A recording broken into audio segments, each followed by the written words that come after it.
இனிமே கண்ணை மூடிட்டு கடலை எண்ணெய் வாங்கலாம்.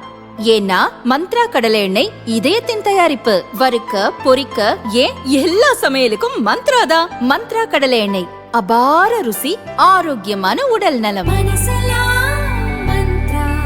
புதுச்சேரி சட்டசபை தேர்தலிலும் என்ஆர் காங்கிரஸ், பாரதிய ஜனதா, அதிமுக உள்ளிட்ட தேசிய ஜனநாயக கூட்டணி தொடர்கிறது. கடந்த 14ஆம் தேதி காரைக்கால் வந்த மத்திய உள்துறை அமைச்சர் அமித்ஷாவை சந்தித்த முதல்வர் ரங்கசாமியும் இதை உறுதி செய்தார். நேற்று பாரதிய ஜனதா மேலிட பொறுப்பாளர் நிர்மல்குமார் சுரானா முதல்வர் ரங்கசாமியை சந்தித்து பேசினார்.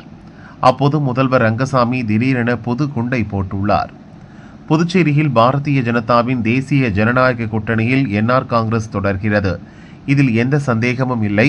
அதே வேளையில் தமிழகத்தில் தாவேகவுடன் கூட்டணியில் நிற்கிறது என்று அதிரடியாக தெரிவித்தார். அதிர்ச்சியடைந்த பாரதிய ஜனதா மேலிட பொறுப்பாளர் நிர்மல்குமார் சுரானா, தமிழக கூட்டணி சம்பந்தமாக அவசரப்பட வேண்டாம், கொஞ்சம் பொறுமையாக இருங்கள், வேண்டுமென்றால் தாவேகவை தேசிய ஜனநாயக கூட்டணியில் கொண்டு வர பாருங்கள். நான் டில்லிக்கு சென்று கட்சி மேலிடத்துடன் ஆலோசித்து விட்டு வருகிறேன் என கூறிவிட்டு அவசரமாக வெளியேறிவிட்டார்.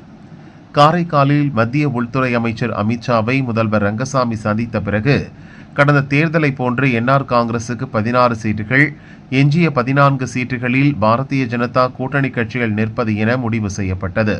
அதன் பிறகு நேற்று முன்தினம் முதல்வர் ரங்கசாமியை மத்திய உள்துறை அமைச்சர் அமித்ஷா மொபைலில் தொடர்பு கொண்டு பேசிய போது தமிழக கூட்டணி தொடர்பாக அமித்ஷாவிடம் ரங்கசாமி கூறியுள்ளார். எதற்காக இந்த முடிவு என்று அமித்ஷா கேட்டதற்கு, மறைந்த தமிழக முதல்வர் ஜெயலலிதா இருந்தபோது தமிழகத்தில் அதிமுகவுடன் நல்ல உறவு இருந்தது. அவர் மறைந்த பிறகு எல்லாமே தலைகீழானது. அதே வேளையில் நடிகர் விஜய்க்கும் எனக்கும் நல்ல நட்பு உள்ளது. எதுவாக இருந்தாலும் என்னை கலந்து ஆலோசிப்பார். அவருக்கு இது முதல் தேர்தல். எனவே எனது கட்சி அவருக்கு உறுதுணையாக இருக்கும் வகையில் தமிழகத்தில் தாவேகவுடன் இணைந்து போட்டியிட திட்டமிட்டுள்ளேன் என்று ஒரே போடாக போட்டுள்ளார். அதைத் தொடர்ந்து பாரதிய ஜனதா மேலிட பொறுப்பாளர் நிர்மல்குமாரை லெப்ட் அண்ட் ரைட் வாங்கிய அமித்ஷா உடனடியாக முதல்வர் ரங்கசாமியை சந்தித்து சமாதானப்படுத்த சொல்லியுள்ளார். அதன்படியே அவர் முதல்வர் ரங்கசாமியை சந்தித்து சென்றுள்ளார். ரங்கசாமியின் இந்த அதிரடி முடிவால் பாரதிய ஜனதா கடும் அதிர்ச்சியடைந்துள்ளது.